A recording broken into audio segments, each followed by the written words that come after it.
Have you ever heard someone say, "Don't forget to file your homestead exemption"? And you just nodded like you knew exactly what they meant? You're definitely not alone. Honestly, before I got into real estate, I don't think I could have explained it either.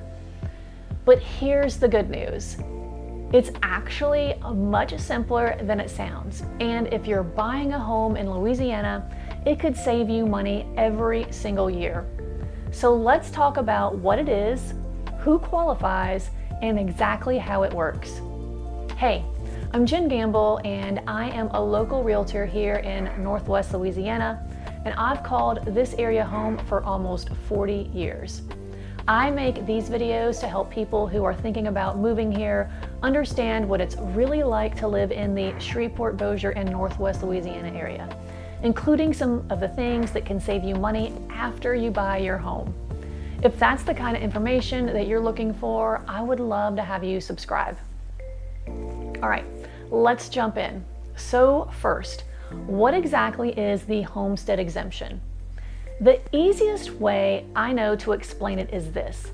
If the home you're buying is going to be your primary residence, the home you actually live in, Louisiana allows you to reduce the amount of your home's value that's subject to property taxes.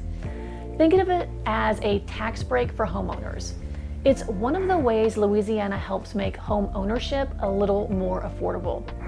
Now, one thing I hear all the time from people moving from Texas is, wait, that's automatic, right? Actually, no. You do have to file for it. The good news is it's actually a very simple process. In fact, most buyers are surprised about just how easy it is.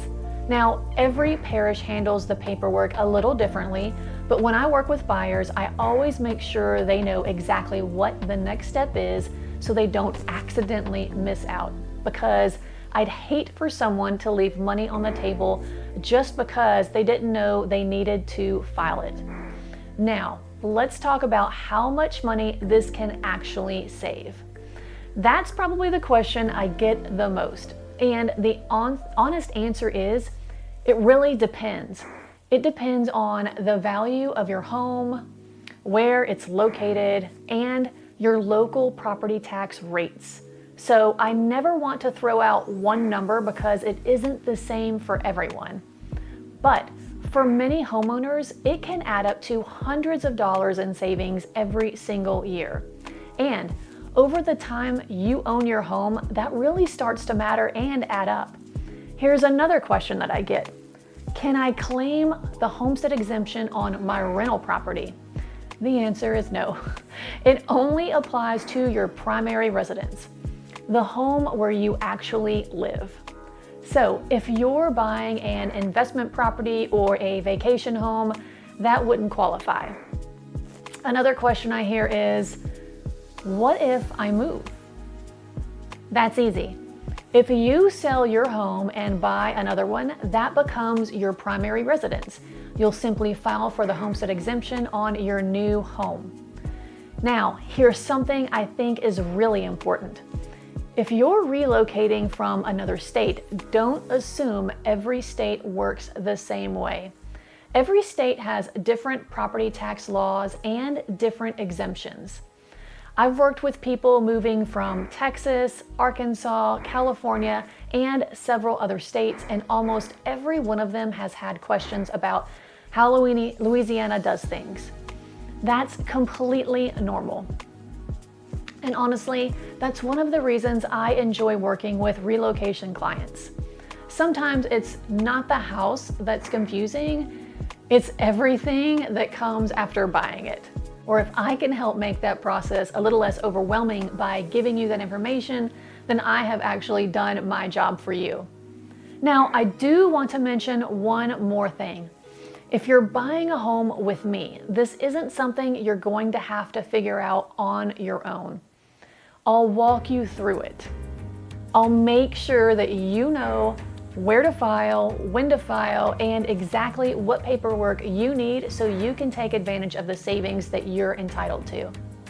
That's just part of making sure my clients feel taken care of from start to finish.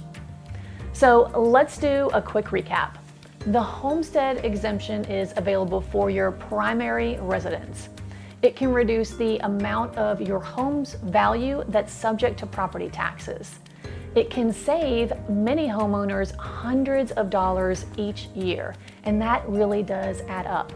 It is not automatic. You'll need to file for it. And if you're moving to Louisiana from another state, it's definitely something you'll want to understand before you buy. I know taxes aren't exactly the most exciting topic in the world, but if someone told me that I could save money every year with a little paperwork, I'd probably pay attention to it. Hopefully this helped make the homestead exemption feel a little less intimidating. And if you're thinking about buying a home in Northwest Louisiana, I would love to help. Whether you're moving across town or across the country, feel free to reach out. My phone number, email, and all of my contact information are down in the description below. And if you have questions about buying a home here, leave them in the comments. There's a good chance your question will become one of my future videos. And speaking of future videos, next we are going to talk about one of the questions I get from families all the time. Which school districts are best in Bossier Parish? Well, we can't really talk about that too much, but we're going to break down the different areas, what makes each one unique, and what families should know before deciding exactly where to live. So I'll see you in the next video.